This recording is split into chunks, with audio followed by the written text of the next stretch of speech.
kakwi, ito mga kuya. Ikuan ko to kasi ihalo ko to sa kuan utan lawuy mga kuya. Utan lawuy mga kuya. Mamaya.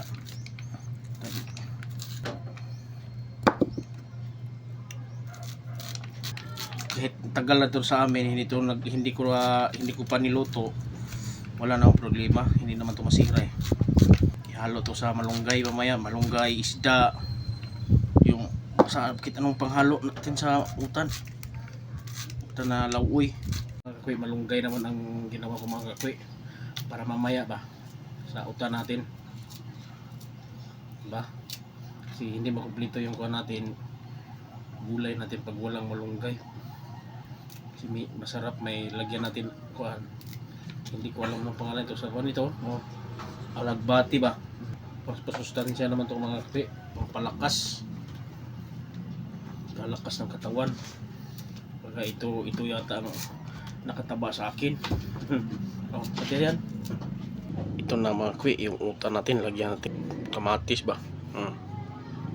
Tapos para malinamnam mga kakwi, pag maluto na yung mais na yan, malinamnam, lagyan natin agad-agad ng itong maliit na ako, no?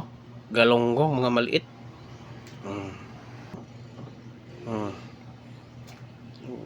Ha? Takpan natin para maluto yung mais. Lalo pang sumarap mga kakwi, lagyan natin agad-agad ng ito, magic sarap. Ito lagyan natin maaga ba? Maagang magic sarap po. Yan.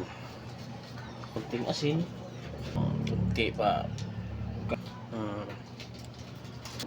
Tapos tikman muna sandali. Pag mailuto na tong mais, pwede na, di ba? Ito kasi luto na ang mais natin mga kakwi. Lagyan na natin yung malunggay natin. Kunting malunggay lang yan. Kasi 5 lang kaming kumain. Ang kuwan nito sahog na alagbati, saka yung onion. Yan lang mga kakwi. Isda. Haluin natin para maluto na yung utan natin. Ito, kumulo na. Maamoy niya makwi. Sarap na ang amoy, oh. Tayo pampalakas, huwag kayong palaging kain ng baboy sa gabi ba, no? Kasi hirap na mga kakwi, baka hindi tayo makagising. No, hanggang dyan lang tayo mga kakwi. Maraming salamat.